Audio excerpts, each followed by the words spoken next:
आज प्रधानमंत्री मोदी ने लोकसभा में अपने आलोचकों और विपक्षी नेताओं को सामने बैठाकर करारा जवाब दिया और उनका यह भाषण उतना ही शानदार और दमदार था जितना पठान फिल्म की बॉक्स ऑफिस पर सफलता है। और सबसे बड़ी बात यह है कि जिस तरह शाहरुख खान ने पठान फिल्म के जरिए बॉयकॉट करने वालों को करारा जवाब दिया, ठीक उसी तरह आज प्रधानमंत्री मोदी ने भी विपक्ष के बॉयकॉट गैंग को चुन चुन कर हर मुद्दे पर जवाब दिया और विपक्ष के बेशरम रंग को एक्सपोज कर दिया। इस दौरान उन्होंने कभी कविताओं के जरिए व्यंग किया, कभी कहानी सुनाकर अपनी बात कही और कभी विपक्ष को उसके खराब प्रदर्शन का आईना दिखाकर उस पर जबरदस्त प्रहार किया, विपक्ष को शर्मिंदा करने की कोशिश की। इसीलिए आज हम इस भाषण के महत्वपूर्ण अंश आपको दिखाएंगे, लेकिन उससे पहले आपको इसका पूरा सार मैं बताना चाहता हूं। अपने अंदाज में मैं आपके सामने इस भाषण का एक विश्लेषण करता हूं, इससे पहले कि आप भाषण के जो महत्वपूर्ण और दिलचस्प अंश हैं वो देखें। सबसे पहले आपको यह बताते हैं कि प्रधानमंत्री मोदी के इस 1 घंटे और 28 मिनट लंबे भाषण के मायने क्या है।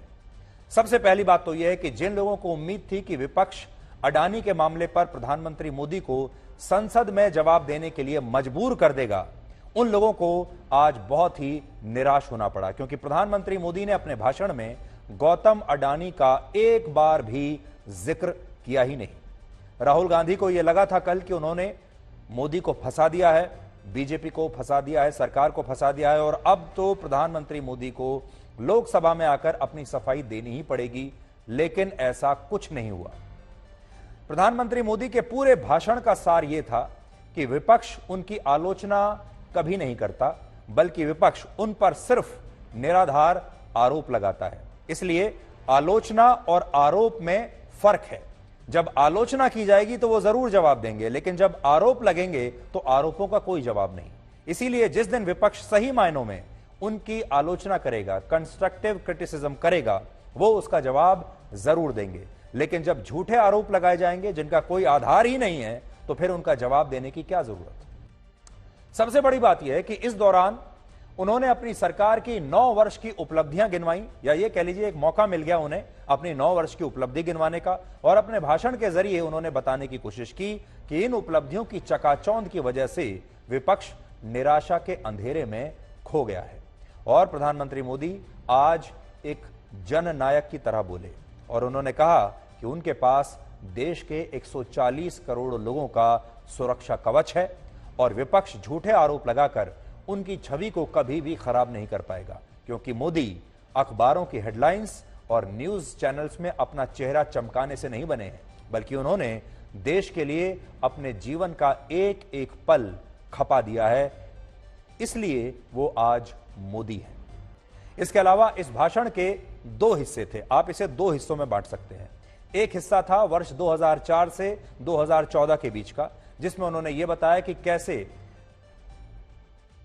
उस समय के इस पहले हिस्से में 2004 से 14 के बीच यूपीए की सरकार ने हर मौके को मुसीबत में बदल दिया। मौका उन्हें मिला, लेकिन मौके का फायदा उठाने के बजाय वो हर मौके को मुसीबत में बदलते चले गए और ये 10 साल भ्रष्टाचार, बेईमानी और आतंकवाद से भरे हुए थे।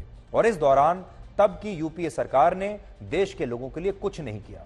और इस भाषण का जो दूसरा हिस्सा था, अगर हम बांटें दूसरे हिस्से में, दूसरा हिस्सा है 2014 से 2023 के बीच का, जिसे आप मोदी काल कह सकते हैं, जिसमें मोदी ने अपनी सरकार की उपलब्धियां गिनवाई और बताया कि आज जब दुनिया युद्ध और आर्थिक संकट से घिरी हुई है, ऐसे में भारत कैसे दुनिया की इतनी बड़ी शक्ति बन चुका है। दुनिया के बड़े बड़े देश जो हैं वो अस्थिर हो रहे हैं, लेकिन भारत में आज भी हर तरह की स्थिरता है। ये है नरेंद्र मोदी की आज की तस्वीर।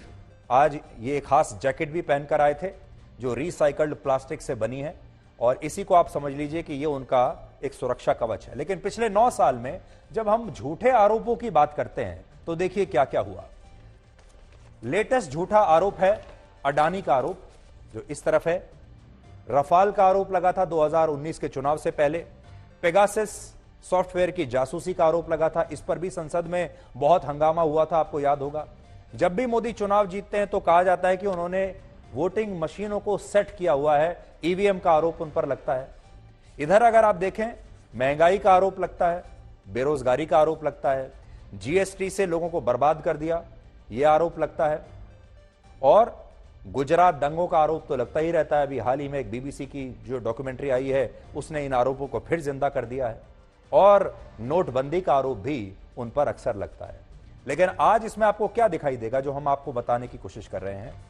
मोदी ने कहा है कि उनके पास 140 करोड़ लोगों के आशीर्वाद का सुरक्षा कवच है, उनके साथ 140 करोड़ लोगों का विश्वास है। और आज ये समझ लीजिए जो उनकी नीले रंग की जैकेट आपको दिखाई दे रही है, इसी को आप उनका सुरक्षा कवच समझ लीजिए। राहुल गांधी ने कल लोकसभा में 51 मिनट लंबा भाषण दिया था, जिसमें से उन्होंने 45 मिनट, 51 मिनट में से 45 मिनट सिर्फ अडानी और अडानी के जुड़े मुद्दों के बारे में बात की, और इनमें भी 29 मिनट तक वो लगातार ऐसे ही आरोपों के बारे में संसद को बताते रहे जो अडानी से संबंधित थे, लेकिन सबूत एक भी नहीं दिया।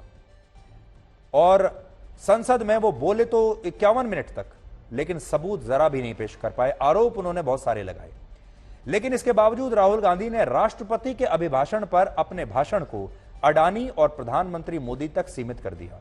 और इस दौरान वो अपने साथ एक तस्वीर भी लाए थे जिसमें गौतम अडानी प्रधानमंत्री मोदी के साथ दिख रहे हैं। लेकिन प्रधानमंत्री मोदी ने आज जो 88 मिनट लंबा भाषण दिया, उसमें सबसे ज्यादा शब्द उन्होंने जो बोला वो था 140 करोड़ भारतीय। बार बार वो एक ही बात बोल रहे थे, 140 करोड़ लोग। इस देश की जनता सब समझती है, और जनता ने यह देखा राहुल गांधी ने एक बार भी 140 करोड़ लोगों के बारे में बात नहीं की, लेकिन मोदी बार बार यही 140 करोड़ लोगों के बारे में बात कर रहे हैं। इसके बाद मोदी ने सरकार की योजनाओं का जिक्र किया। उन्होंने पिछले 9 वर्ष की अपनी सरकार की उपलब्धियां गिनाई, और 88 मिनट के इस भाषण में सिर्फ 6 मिनट ऐसे थे जब उन्होंने सीधे तौर पर कांग्रेस पार्टी और विपक्षी नेताओं पर व्यंग किया, और उन्होंने गौतम अडानी का और राहुल गांधी का एक बार भी जिक्र नहीं किया। प्रधानमंत्री मोदी ने कहा कि विपक्ष ने पिछले 9 वर्षों में उन पर सिर्फ झूठे आरोप लगाए हैं, लेकिन कभी भी उनकी सही आलोचना नहीं की, और जिस दिन विपक्ष सही मायनों में उनकी आलोचना करेगा उन्हें बड़ी खुशी होगी और वो इसका जवाब जरूर देंगे। प्रधानमंत्री मोदी के भाषण के दौरान अब यह देखिए, बड़ा दिलचस्प रहेगा जानना कि राहुल गांधी उस समय क्या कर रहे थे। राहुल गांधी पहले तो जब भाषण शुरू हुआ तब नहीं आए थे सभा में, लेकिन देखिए जब प्रधानमंत्री ये सब बोल रहे थे तो राहुल गांधी के हाव भाव क्या कह रहे थे, और इन हाव भाव को आप यहां इन तस्वीरों में समझिए।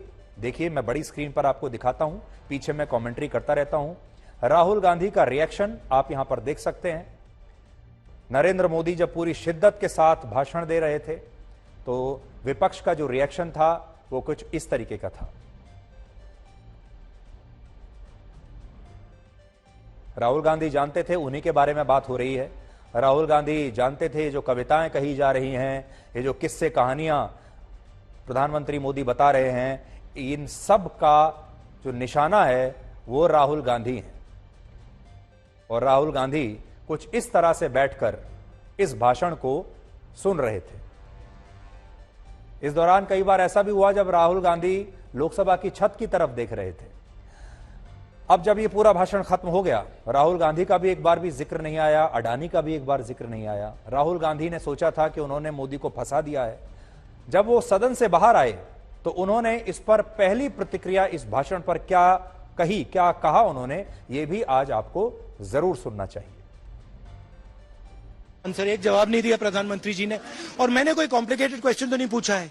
मैंने ये पूछा है आपके साथ कितनी बार गए हैं, वहां कितनी बार मिले हैं, तो सिंपल से सवाल थे, जवाब नहीं दिया। It reveals the truth. ये मतलब स्पीच से सच्चाई दिखती है कि अच्छा इंक्वायरी की बात नहीं हुई। अगर मित्र नहीं है तो ये कहते ठीक है मैं इंक्वायरी करा देता हूं। इंक्वायरी की बात नहीं हुई। डिफेंस इंडस्ट्री है, वहां पे शेल कंपनीज हैं, बेनामी पैसा घूम रहा है, उसके बारे में प्रधानमंत्री ने कुछ नहीं कहा। तो मतलब क्लियर है कि प्रधानमंत्री उनकी रक्षा कर रहे हैं, उनको प्रोटेक्ट कर रहे हैं।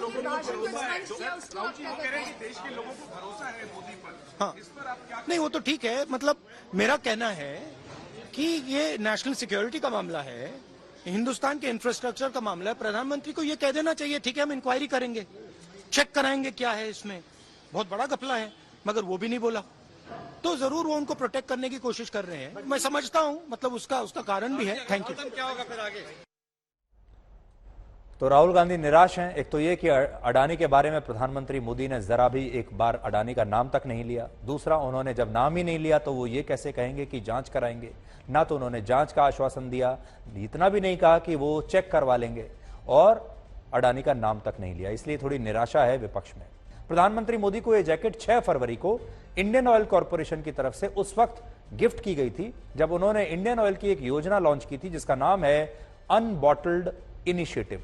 और इस योजना के तहत इंडियन ऑयल कॉर्पोरेशन ने हर साल 10 करोड़ बॉटल्स को रिसाइकिल करने का लक्ष्य रखा है, और इन बॉटल्स की मदद से पेट्रोल पंप में काम करने वाले सहायकों और सुरक्षा बलों के लिए यूनिफॉर्म बनाई जाएगी। और उसी को प्रमोट करने के लिए, इसी योजना को प्रमोट करने के लिए प्रधानमंत्री मोदी आज इसी प्लास्टिक को, बॉटल्स को रिसाइकिल करके जो जैकेट बनी है उसे वो पहनकर आज आए थे।